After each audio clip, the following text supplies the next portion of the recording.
मोहतरम साथियों, मजलिस इत्तेहादुल-मुस्लिमीन अंबरपेट के उम्मीदवार जनाब शरद कमार साहब, मेरे मजलिसी रुफ़ा, मौजूद हाज़रीन इकराम, अजीज दोस्तों, एक बात आप जहन नशीन कर लीजिए कि हिंदुस्तान में अगर अब बीजेपी के बढ़ते हुए खत्मों को हम तमाम को मिलकर रोकना है तो उसके लिए एक मजबूत पार्टी और एक मजबूत क़यादत की जरूरत है। अगर आज जगह जगह हिंदुस्तान में नरेंद्र मोदी जैसे शख्स को शोहरत मिल रही है और उसको अगर ताकत मिल रही है या मकबूलियत मिल रही है तो इसकी जिम्मेदारी सबसे पहले कांग्रेस पार्टी पर आयद होती है। 10 साल से लोग हुकूमत कर रहे हैं दिल्ली में और 10 साल में बावजूद इसके कितना एविडेंस है नरेंद्र मोदी के खिलाफ, ये लोग खामोश बैठे रहे। अगर ये लोग चाहते तो यकीनन हरीन पांड्या के कत्ल के मुकदमे में, भाई साहब आप मेरे को सुनने आए या मेरी आवाज देखने आए? बैठिए। 10 साल में कितना एविडेंस था हरीन पांड्या के कत्ल के मुकदमे में, मगर कुछ नहीं करे। मैं पार्लियामेंट में खड़े होकर कई मर्तबा पूछा, और ये मैं आपको मेरे अल्फाज नहीं बता रहा हूं, बल्कि हरीन पांड्या की बेवा ने मुझसे कहा, जागृति पांड्या, उसने कहा कि मेरे शौहर का कत्ल किया गया और मेरे शौहर को हैदराबाद के नलगुंडा के बच्चों ने नहीं मारा। गुजरात के सियासी लीडरों ने एक साजिश करके, क्योंकि मेरा शौहर अहमदाबाद का सबसे मकबूल तरीन लीडर था, कांग्रेस पार्टी कुछ नहीं करी, खामोश बैठे रही। आज अगर वो लोग सही काम करते, वहीं पर उसको जकड़ कर रख देते, कुछ नहीं करे, खामोश बैठे रहे। एक के बाद एक इलेक्शन जीतता चला गया। आज हो क्या गया है कि आज वो बीजेपी का वजीर आजम का उम्मीदवार, और आप देख रहे हैं कि एक तरफ बीजेपी डेवलपमेंट की बात करती है और वक्फे से बराबर उनके लोग ऐसे इश्तियालंगेज बातें करते हैं ताकि फिरका परस्ती में इजाफा हो। अमित शाह का वो बयान कि मुजफ्फरनगर में ही जाकर, जहां पर 100 से ज्यादा लोग मारे गए, वहां पर जाकर बदले की बात करना, और इलेक्शन कमीशन ने इसके खिलाफ सही एक्शन लिया। बताइए इस तरह की बात क्यों किया अमित शाह? कल आप देखते हैं कि संघ परिवार से ताल्लुक रखने वाला परवीन टोगाडिया गुजरात में, राजकोट में, भावनगर में तकरीर करते हुए कहता है कि कोई भी मुसलमान हिंदू इलाके में घर नहीं खरीद सकता, और अगर वो खरीदा है तो उसको शाम तक खाली कर देना, और अगर नहीं खाली करे तो घर पे जाके बजरंग दल लिख देना। और अजीज दोस्तों, फिर ना सिर्फ ये कहा बल्कि इसने कहा कि पेट्रोल लेके जाओ, टमाटे लेके जाओ, टायर लेके जाओ, कुछ नहीं होने वाला है। क्या राजीव गांधी के कातिलों को फांसी हुई अभी तक? और फिर कहता है कि मेरी वजह से मुसलमानों ने अपना माल खोया और अपनी जायदादों को खोया। क्या कर रही है आरएसएस? क्या कर रही है बीजेपी? किसको इख्तियार है कि हमको निकाल के फेंक देने का? क्या ये हुकूमत करने, ये जो हुकूमत में आएंगे तो क्या यही करेंगे कि हमको निकाल दो, यहां घर नहीं लेना, वहां नहीं रहना? और ये सही कहा उसने, क्योंकि अहमदाबाद में क्या होता है, अहमदाबाद में जूहापुरा एक इलाका है मेरे भाई, जहां पर 4 लाख मुसलमान बसते हैं। ये मैं मेरे अल्फाज नहीं कह रहा हूं, बल्कि 2 दिन पहले न्यूयॉर्क टाइम्स में एक रिपोर्ट छपी, बशारत पीर ने लिखा इस रिपोर्ट को, और उसमें लिखा कि जूहापुरा जो 4 लाख आबादी मुसलमानों की मुश्तमिल है, वहां पर बस नहीं चलती, वहां पर मेट्रो लाइन को जाके रोक दिया गया, गैस की लाइन आ रही, बाहर रोक दिया गया। अहमदाबाद में सिटी सेंटर एक इलाका है, सिटीजन सेंटर, जितने लोग फसादात में मारे गए, पीटे गए, वो वहां पर घर बनाए। तो मोदी की हुकूमत क्या करती, उस सिटीजन सेंटर में पूरा अहमदाबाद का कचरा लाके वहां जलाती, दवाखानों के पट्टियां, दवाखानों के सिरिंजेस सब लाकर वहां पर पटकते। बताइए क्या ये डेवलपमेंट है? क्या कांग्रेस पार्टी को नहीं दिखता ये सब? क्या कांग्रेस पार्टी कभी बात नहीं करती? आप बताइए आखिर क्या वजह है कि इनकी आवाज नहीं खुलती वहां पर? तीसरी बात मेरे अजीज दोस्तों, बिहार में बीजेपी के गिरिराज सिंह ने एक बयान दिया, मोदी को वोट नहीं दिए तो पाकिस्तान जाना पड़ेगा। क्यों हमको आप जिम्मेदार समझते पाकिस्तान के? और गिरिराज सिंह ने जो कहा सब मजम्मत कर रहे, मगर मैं नौजवानों तुमको बता रहा हूं, आरएसएस के बानी गोलवालकर की किताब बंच ऑफ थॉट्स में एक चैप्टर है दुश्मन नंबर 1, जिसमें गोलवालकर ने कहा कि मुसलमान दुश्मन नंबर 1 है, ये कभी हिंदुस्तान से मोहब्बत नहीं कर सकते, ये पाकिस्तान से मोहब्बत करते। इसीलिए गिरिराज सिंह ने कहा कि वोट नहीं दिए तो पाकिस्तान जाना पड़ेगा। अरे गिरिराज, दिमाग का इलाज करा जाके, दिमाग का इलाज कराओ। तुम्हारे दिमाग में क्या भूसा भरा हुआ मुझे नहीं मालूम। बीजेपी को कभी भी 26% से ज्यादा वोट नहीं मिले। कितने मिले? 26% से ज्यादा वोट नहीं मिले। तो कितने लोग इनको वोट नहीं दिए? 74%। अगर 74% को तुम पाकिस्तान में डालेंगे, बेचारे पाकिस्तानियां बोलेंगे नहीं नहीं तो नक्को नक्को, 100 करोड़ की आबादी, 75 करोड़ अगर पाकिस्तान में चले गए, पाकिस्तान बढ़ जाता। मगर इन्हों बोल रहे नहीं, पाकिस्तान जाना पड़ेगा। क्या गिरिराज सिंह, क्या ये हिंदुस्तान आपके मम्मी डैडी का है? आपको लिख के दिए क्या? वोट नहीं दिए तो पाकिस्तान जाना? अरे जो जाना था चले गए, हम नहीं गए।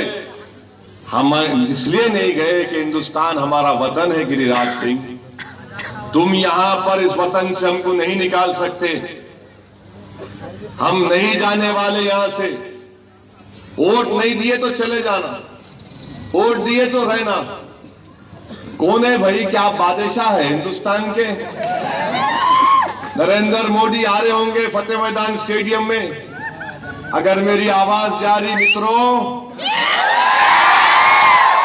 तो मैं अंबरपेट के इस जलसे से मोदी से कहना चाह रहा हूं कि अंबरपेट में, हैदराबाद में, सिकंदराबाद में, तेलंगाना में, हिंदुस्तान में तुम्हारे खिलाफ वोट पड़ने वाला इंशाअल्लाह ताला। किसी की मां नहीं जानी हमारे को हिंदुस्तान। हम वोट देंगे आरएसएस के खिलाफ, हम वोट देंगे अंबरपेट में कांग्रेस के खिलाफ। कोई हमारे को आंख में आंख डाल के देखो किसमें हिम्मत है? कानून है नहीं है। इलेक्शन क्यों होंगे हिंदुस्तान में? फिर अगर हर कोई डराएगा नहीं दिए तो क्या तुम क्या गली के गुंडे हैं? तुम क्या माफिया है? मेरे को वोट देना नहीं दिए तो मैं ऐसा कर देता हूं, वैसा कर देता हूं। याद रखो नरेंद्र मोदी और तुम्हारे चमचे, डराने का टाइम चले गया। अब हमारा नौजवान डरने को तैयार नहीं है। हमारा नौजवान जिस अंदाज में तुम लड़ना चाह रहे, तुम जमहूरी अंदाज में लड़ना चाह रहे, हम तैयार। हम जमहूरी अंदाज में ही लड़ना चाह रहे, मगर रोको नरेंद्र मोदी तुम्हारे चमचों को। तुम खवालों के ग्रुप को लेके चल रहे हो। और शिवसेना का एक कदम लीडर बोल रहा कि मोदी अगर हुकूमत बना लिए तो 6 महीने में पाकिस्तान तबाह कर देते। कहते क्या करना चाह रहे भाई आप? क्या करना चाह रहे आप? याद रखो, पाकिस्तान मजबूत रहा, हिंदुस्तान मजबूत है। हिंदुस्तान ऐसा मुल्क है, दुनिया में कोई मुल्क के अतराफ इतने ममालिक नहीं है, कोई मुल्क नहीं है। हिंदुस्तान के तरफ पाकिस्तान, हिंदुस्तान के बाजू श्रीलंका, हिंदुस्तान के बाजू बांग्लादेश, हिंदुस्तान के बाजू नेपाल, हिंदुस्तान के बाजू बर्मा, हिंदुस्तान के बाजू भूटान। अरे तुम किस किस से लड़ लोगे? तुम क्या रैम्बो हो? रजनीकांत भी नहीं लड़ता पिक्चर में ऐसा, मगर इन्हों शिवसेना क्या बोल रहे 6 महीने में खत्म कर देते कहते। क्या खत्म करते 6 महीने में? क्या खत्म करते 6 महीने में? अजीब और गरीब बातें इन लोगों की, गुरूर, तकब्बुर, नफरत, हिटलर की तरह बातें कर रहे। और दुनिया ने देखा जब हिटलर 1933 में जर्मनी में इख्तिदार मिला, जमहूरियत से ही मिला, दूसरी जंग अजीम हुई। हिटलर ने 10 लाख मासूम यहूदियों को गैस के चेंबर में डाल के मार दिया। मेरे अजीज दोस्तों, इसलिए अंबरपेट से बेचारे फरीद साहब को डरा के लेकर आए करें। जाके हनुमंतू को तुम बोल देना, नहीं तो तुम्हारा पार्टी में फ्यूचर नहीं है। वो फरीद साहब बेचारे क्या करेंगे, मजबूर है उन्होंने। मेरे को अफसोस होता फरीद साहब, आपको जहीराबाद में गीता रेड्डी एक बल्दिया का बी फार्म नहीं दी उनको। हमारे शरद गए थे जहीराबाद को, हमारे हबीब कादरी भी गए थे, एक बी फार्म नहीं दिए फरीद साहब को। उन्होंने 10 साल एमएलए थे जहीराबाद के। अरे फरीद साहब, कितने लोग तुम्हारे से माफी चाहेंगे? आपको जहीराबाद के म्युनिसिपल सीट का एक भी फार्म नहीं दिए। और गीता रेड्डी मैडम तकरीर में बोले, क्या 6 दिसंबर को बंद मनाते? नहीं मनाना बंद तुम लोग, क्या मस्जिद बनाते? क्या हम उनका साथ देना? और फरीद साहब आके बेचारे मासूम है, क्या कर सकते? सुनना पड़ता। फरीद साहब आप सुन लिए होंगे, हम नहीं सुनने वाले, हम नहीं सुनने वाले। फरीद साहब, आपका तो बदला हम लेके रहेंगे इंशाअल्लाह। आपका बीच में हो गया होगा, उन नूरा कुश्ती कर रहे होंगे आप लोग बैठ के अंदर। मगर अंबरपेट में अगर हमको बीजेपी को शिकस्त देना है, मैं बड़ी इज्जत के साथ आपसे बोल रहा हूं कि कांग्रेस पार्टी नहीं कर सकती काम ये। कांग्रेस पार्टी नहीं कर सकती काम ये। इनके पास वो दम है, ना ताकत है, ना प्रोग्राम है, ना प्लान है। और हमारे कांग्रेस पार्टी के लोगों को मैं बोल रहा हूं, रब्बानी साहब की फोटो डाले गए थे व्हाट्सएप पे, पानी पी रहे। ऐसा मत करो भाई, हमारे पास भी बहुत है प्रोग्राम। ऐसे फोटोआं डाल दूंगा मैं, एक से एक फोटो डालूंगा, एक पोस्ट के साथ। मत करो ऐसा, ये फोटोआं व्हाट्सएप की बहुत है, बहुत हो गया। आज आपको और हमको मेरे अजीज दोस्तों मंजलिस पार्टी के उम्मीदवार को कामयाब करना है। और यहां से शरद चमार की कामयाबी सेकुलरिज्म की कामयाबी होगी। कांग्रेस के हनुमंत राव साहब क्या बोल रहे, मैं जीत गया तो चीफ मिनिस्टर बन जाऊंगा।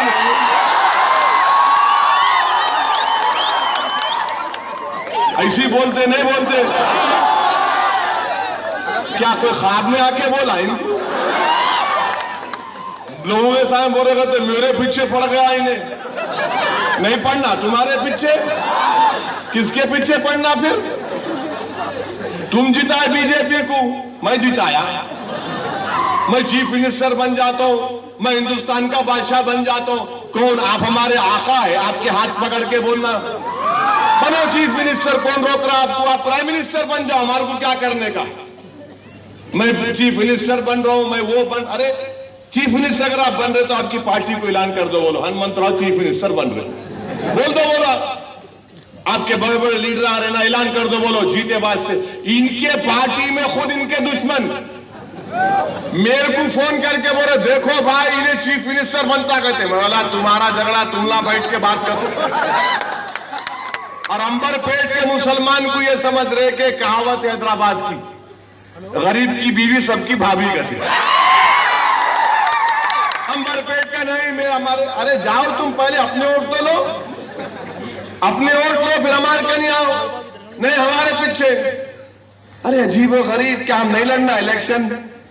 क्या हम पार्लिमानी जमहूरियत में आगे नहीं बढ़ना? क्या हमारे वक्त नहीं है? क्या एक दलित नहीं बन सकता एमएलए अंबरपेट का? बोलो मुझे आप। दलित को बनना है अंबरपेट का एमएलए इंशाअल्लाह ताला। ये शरद चमार की कामयाबी हमारे इत्तेहाद की कामयाबी होगी। हमको लड़ना है, जीतने की कोशिश करना और जीतेंगे इंशाअल्लाह ताला। अगर ऐसा ही सोचते रहेंगे क्या होगा कैसा होगा, इनू आते उनू जीतते, अरे उनू जीते नहीं जीते कब तक डरेंगे? लुंगी उठाए तो डर जाते क्या? इनू आ रहे ने उनू जीतते क्या? हम क्या लेके बैठे हुए हैं? क्या सेकुलरिज्म का टूल ही असदुद्दीन ओवैसी? तुम हराओ ना, कहीं को नहीं हरा रहे। राजस्थान तुम मेरी वजह से हारे, बीजेपी कामयाब हुई। क्यों जीती बीजेपी राजस्थान में, मध्य प्रदेश में, छत्तीसगढ़ में? आपकी वजह से जीती। आप कमजोर थे, हार गए। अब तेलंगाना में क्या हो रहा है उसका जिम्मेदार मैं हूं। वहां पर आप बुरा हाल होने जा रहा है आपका, मैं जिम्मेदार हूं। हर चीज आप देखो समझो।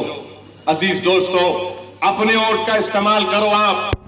हमको हमारे दलित भाई का साथ देना है।